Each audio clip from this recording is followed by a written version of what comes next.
సమర్పించేది. మనం ఇప్పటి వరకు ధ్యానించుకున్న 6 మాటల్లో 5 మాటలు, ఇది 6వ మాట. ఆయన ఎన్నిసార్లు చూసినా బైబిల్లో 3 సార్లే ఉందంటండి సమాప్తమైనది సమాప్తమైనదని. ఈరోజు నేను వాక్యంలో విన్నాను. ఒకసారి ఆదికాండం ఉన్నది 7 దినాలు ఆయన లోకాన్ని సర్వాన్ని సృష్టించి సమాప్తమైనదని చెప్పారంట. ఇప్పుడేమో ఆయన చనిపోవడానికి ముందుగా ఆయన మనసులు అవన్నీ కాకుండా మీ కొరకు నేను ఇంత చేస్తాను, ఇప్పటికైనా నా గురించి అర్థం చేసుకోండి, మీరు ఏమంటాననేది నాకు బాధ కాదు, కానీ ఇప్పటి వరకు సమాప్తమైనది ఏదైనా సమాప్తమైన మైందనే విషయం గురించి మీరు బాధపడొద్దు, నేను దప్పుచున్నంటే బాధ పెట్టారు. మరి అదే ఆయన్ని ఎంత దూరం సిలువేసి నడిపించారో భవిష్యత్ చెప్పింది. చిన్న వయసు అయినా చక్కగా వాళ్ళు ఏదో యూట్యూబ్లో రీసెర్చ్ చేసుకుంటారు. మనకంత జ్ఞానాలు లేవులండి. వింటాము దేవుని వాక్యాలు. అంటే ఇప్పుడు పాస్టర్ గారు ఉన్నారంటే వారికి అదే కాన్సన్ట్రేషన్ ఉంటుంది. ఈయనే కదా ఎవరైనాను, వాళ్ళు అదే ఆలోచనతో ఉంటారు. మనం ఏం చేస్తుంటాం, ఏదో లోకంలో పడిపోతూ ఉంటాం, అవి వింటూ ఉంటాం, ఓ పక్కన వదిలిపెట్టేస్తూ ఉంటాం. ఏదో మానసిక శారీరక ఒత్తిళ్ళు ఉంటాయి, వేరే పక్కనెట్టి నేను ఎంతగానో చెప్పాలనుకున్నాను దేవుడు సమాప్తమైందన్న విషయం గురించి. ఈవేళ చర్చిలో ఒక ఆవిడ, అనకాపల్లి చర్చికి వెళ్తే ఒక ఆవిడ ఈ 6వ మాటలో చెప్పుకొచ్చారు. ఒక తండ్రి ఉన్నాడంటే కోటీశ్వర్, ఒకే ఒక అబ్బాయి అంట. ఆయనకి ఎంతో ఆస్తుందంట. ఆస్తుంటే, బాబు మనకింత ఆస్తుంది, నీకు పెద్ద బంగళా కట్టించి చక్కనే పెద్ద కారు ఒకటి కొని తాళాలు దేనికది మంచి సిస్టమేటిక్గా ఇల్లు కట్టించి ఇచ్చేసి, బాబు ఇదంతా నువ్వు అనిపించి నాకు వయసు అయిపోయింది, నేను దేవుడి దగ్గరికి వెళ్ళిపోతాను, ఇంకా సమయం లేదు అని చెప్పి, రానాయన ఇంటికి వచ్చే నాన్న, ఇంటి దగ్గర ఇదంతా అనిపించిన ఆయన నీకోసమే కదా అని అంటేనే, నువ్వు వద్దు, నీ ఆస్తి వద్దు, నేను హ్యాపీగా బ్రతుకుతాను అన్నాడంట ఆ అబ్బాయి. కారణం ఇప్పుడు పరిస్థితులను బట్టి తల్లిదండ్రుల మీద బిడ్డలకు లేదు, బిడ్డల మీద తల్లిదండ్రులకు లేదు, ఒకరికొకరు పొత్తులు ఉండటం లేదు, పరిస్థితులు చాలా దారుణంగా ఉన్నాయి. ఈ యేసుక్రీస్తు వారు పడిన శ్రమలైతే ఇందాక విజయ్ చెప్పినట్టు ఆయన ఎన్ని దెబ్బలు, ఎన్ని కొరడా దెబ్బలు తిన్నారు, ఒకటి తక్కువ 40 దెబ్బలు తిన్నారు, పిడిగుద్దులు గుద్దించుకున్నారు, చెంపల మీద కొట్టించుకున్నారు, తలపై ముళ్ళ కిరీటం పెట్టించుకున్నారు. అలాగే నేను కొట్టిందెవరో, నిన్ను కొట్టిందెవరో చెప్పు అని అడిగారు. ఉమ్ములు ఊహించుకున్నారు, పక్కలో బల్లెంతో పొడిపించుకున్నారు. అమ్మా అని కూడా అనలేదు ఆయన. ఎందుకంటే అది ఆయన అనుభవించవలసిన పరిస్థితి. లేఖనాలు చెప్పిన ప్రకారంగా ఆయన నేను అనుభవించాలి, తప్పదు అని ఇంకా దేవుని మీద భారం వేసుకుని అమ్మ అని కూడా ఒక్క మాట అనకుండా ఆయన చాలా శ్రమ అనుభవించారు. మనం చెప్పుకుంటున్నాం శ్రమ అనుభవించారని, కానీ ఆయనకు శ్రమ అనుకోలేదు.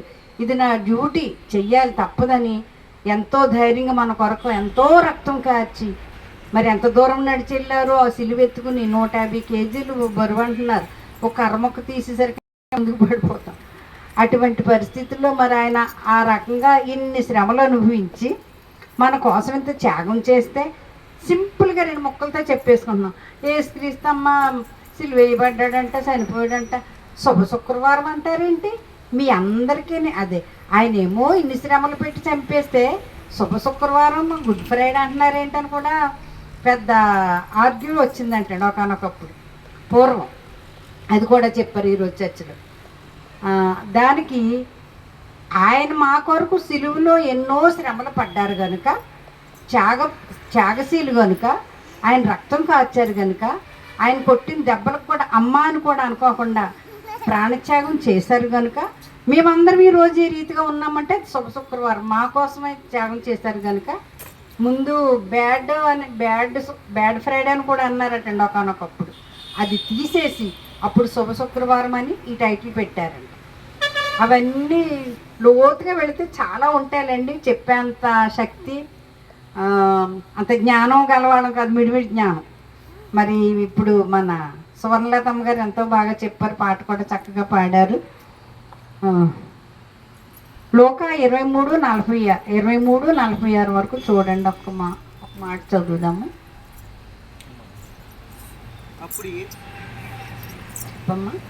అప్పుడు యేసు గొప్ప శబ్దముతో కేక వేసి, తండ్రి, నీ చేతికి నా ఆత్మను అప్పగించుకొనుచున్నానని నువ్వు. చాలండి. ఆయనకి ధైర్యం ఏంటంటే నా తండ్రి దగ్గరికి వెళ్ళిపోతాను. ఇదంతా మనకు తెలిసిందే. మళ్ళీ వివరించి చెప్పుకుంటే చాలా వస్తుంది. చాలా లోతుగా వెళ్ళాలంటే చాలా ఉంటాయి. కాకపోతే మనం మొదటి నుంచి అంటే మాలాంటి వారు వింటున్నాం అన్నీ, మనం విన్నాయే కదా, ఇవన్నీ జరిగినాయే కదా, చూడు ఇప్పుడు వివరించి చెప్తుంటే ఇలా జరిగిందా అని కాసేపు అనుకుంటూ ఇంటికి వెళ్ళి మళ్ళీ ప్రార్థన చేసుకుని ఆయన చేసిన బాధలు, ఆయన పడ్డ శ్రమలన్నీ తలుచుకుంటూ ఇలా వదిలేయటం కాదు. ఆయన గురించి కూడా మరి యెహోవా దేవుడు ఆయన పిలుచుకున్నారు. ఆయన ఆత్మ వెళ్ళిపోయింది. అయినా మనల్ని ఆయన వదలలేదు. ఎన్ని కష్టాలు పడి ఎన్ని శ్రమలు పడినా ఎవరికి ఏ లోటు రాకుండా. మరి ఇప్పుడు చూస్తే పాస్టర్ని కొట్టడము, చర్చిలు కూలగొట్టడము, ఏవేవో చెప్తున్నారు.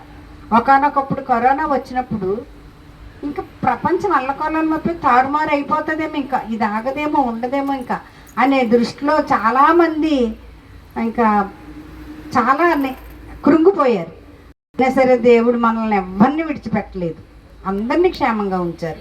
ఎక్కడెక్కడో ఏదో జరుగుతుందని మనం వింటున్నాం, బాధపడుతున్నాం, కానీ మన మధ్యకి వరకు ఇంతవరకు రాలేదు. వచ్చినా ధైర్యంగా ఉండి ప్రభు మీ చిత్తం ఏమై ఉన్నది ఆ విధంగా చెయ్యండి.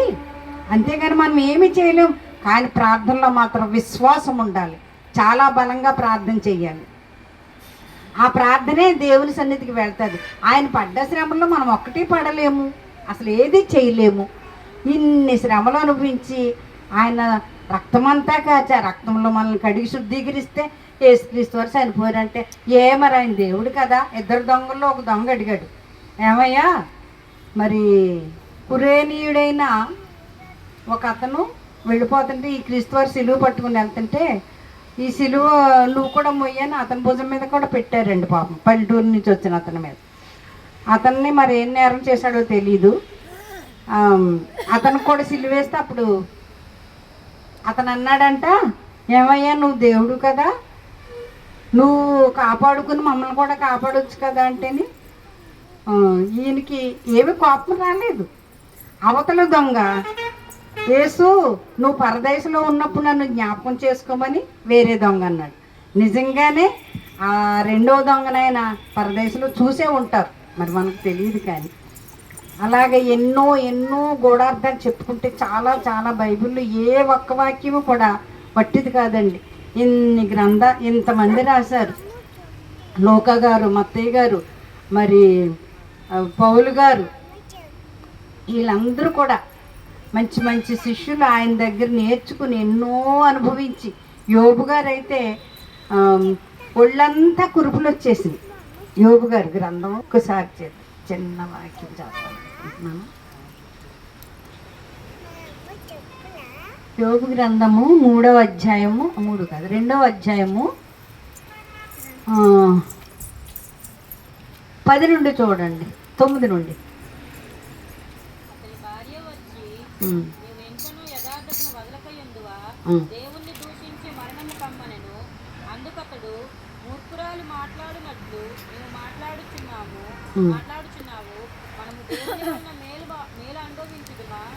కీడు అనుభవింప తగమా? చూసారండి, ఇది లోతుకెళ్తే చాలా కూడా అర్థం ఉంటుంది అన్నమాట. మనం ఎంత ఆయన పడిన శ్రమ, ఆయన ఆస్తి పోయి, పిల్లలు చనిపోయి, 10 మంది పిల్లలు, 7 కుమారులు, 3 కూతుళ్ళు. ఆయన ఎంత భక్తుడు, నోటితో కూడా దేవుని ఒక్కరోజు కూడా ఆయన్ని చిన్న మాట కూడా, మరి నువ్వు నాకు దర్శనమయ్యి నువ్వేం చెప్తే చేస్తాను కానీ నేను అంతవరకు ఇలాగే ఉంటానని బూడిదలో కూర్చుని ఒళ్ళంతా కురుపులు వస్తే చెల్లపెంకుతో గోక్కుంటూ మరి బొడ్లంతా దుమ్ము వేసుకుని బట్టలు చింపుకొని కూర్చుంటే ఆయన ఫ్రెండ్స్ 3 వచ్చి నువ్వు ఇలా చేస్తున్నావు, ఇదేం బాగలేదు అని ఎన్నో చెప్పారు. మీరు నాకు ఏం చెప్పొద్దు, నేను ఏం చేయాలనుకున్నాను అదే చేస్తానని అక్కడే కూర్చున్నారు, కానీ ఆ బూడిదలోంచి బయటకు రాలేదు. అప్పుడు భార్య వచ్చి అంటుంది, నువ్వు ఇంకా ఇలాగే కూర్చుంటావా, దేవుడు నీకు ఇన్ని కురుపులు పెట్టాడు, నెత్తి మీద నీ భారం అంతా వేశాడు, దుమ్మేసి కూర్చున్నావు, మట్టిలో ఉన్నావు, చిల్లపెంకుతో గోక్కుంటున్నావు, పుళ్ళు వచ్చేసినాయి. ఇప్పటికైనా దేవుణ్ణి విడిచిపెట్టి నువ్వు వదిలేయవా అని అడిగితే అప్పుడు ఆయన అన్నారు, నీవు ఇంకా యథార్థతను వదలకుందువా అని దేవుని దూషించి మరణమైపోమంది, చనిపోమంది ఏకంగా ఆయన.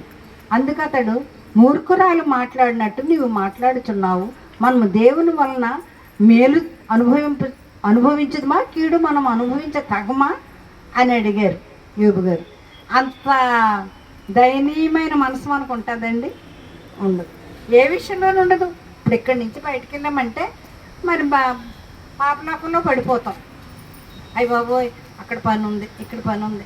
ఇది లోకం వైపు చూస్తూ ఉంటామేమో అని నేను అనుకుంటాను. ఎంత దేవుల్లో ఉందామన్నా సమయానికి సాతాను వచ్చి ఏదో రకంగా బాధిస్తూనే ఉంటుంది.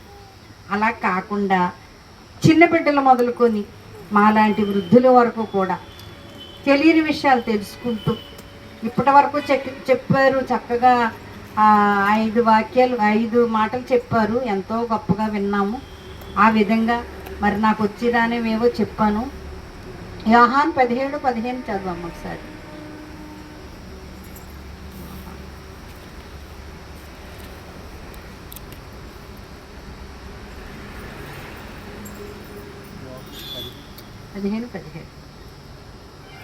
మీరు ఒకరినొకడు ప్రేమింపవలనని ఈ సంగతులను మీకు ఆజ్ఞాపించుచున్నాను. లోకం మిమ్మల్ని ద్వేషించిన ఎడల మీకంటే ముందుగా నన్ను ద్వేషించనని మీరు ఎరుగుదురు. మీరు లోక సంబంధులైన ఎడల లోకము తన వారిని స్నేహించును. అయితే మీరు లోక సంబంధులు కారు, నేను మిమ్మల్ని లోకములో నుండి ఏర్పరచుకొంటిని, అందుచేతనే లోకం మిమ్మల్ని ద్వేషించుచున్నది. చాలు. బేనిబాబు చెప్పినట్టు మనకు మనం ఎలా ఉంటున్నామని ముందు మనం పరీక్షించుకోవాలి. ఇతరుల గురించి కాదు, దేవుని విషయంలో మనం నడత ఏంటి, మన ప్రవర్తన ఏంటి, మన బిహేవియర్ ఏంటి, దేవుల్లో ఉంటున్నాం. సాతాను శోధించినా సరే పట్టుదలగా మళ్ళీ ప్రార్థనప్పుడు బాధించింది అనుకోండి, బైబిల్ చదివినప్పుడు బాధించింది అనుకోండి, మళ్ళీ సమయం చూసి చేసుకుంటూ ఉంటే. ఎలిజబెత్ అమ్మగారు చదువుకోలేదు, అంతకంటే గొప్ప జ్ఞానం ఉంది ఆవిడకి. ఇక్కడ అందరిలో కంటే చెప్పాలంటే ఎంత లోతుగా చెప్తారో, 2 మాటలు నేర్చుకుని చక్కగా చెప్పారు. ఆవిడ పాట కూడా మేము చెప్పలేము. మొదటి నుంచి మనం అందరం చెప్పుకుంటున్న విషయమే. నేను ఈ చర్చకు వస్తున్నప్పటి నుంచి కూడా ఎలిజబెత్ అమ్మగారికి చదువు లేకపోతే ఎంత జ్ఞానం ఇచ్చారు దేవుడు. మా అలాంటి వాడికి జ్ఞానమే లేదు. పాస్రాయి గారు వస్తామని అంటారు. ఎలిజబెత్ అమ్మగారికి ఎంత జ్ఞానం ఇచ్చారు. ఆవిడైతే మర్చిపోరు, మెమరబుల్ పవర్ ఎక్కువ ఉందని ప్రతిరోజు ఆవిడ పొగుడుతానుంటాం, చప్పులు కొడతానుంటాం ఏదో ఒక సందర్భంలో. నిజంగా ఆవిడ గురించి చాలా అప్రిషియేట్ చేయాల్సిన విషయం. దేవునికి వందనాలండి. మరి సమయం మించిపోతుంది. నా తర్వాత మాట్లాడవలసిన వారు కూడా ఉంటారు కదా, 9:30 అయిపోతుంది. దేవుడు ఈ మాటలు ఏమన్నా తప్పుగా కానీ ఏమన్నా తెలియని విధంగా నేను మాట్లాడుంటే క్షమించి ఈ చిన్న వాక్యాలు దేవుడు దీవించును గాక.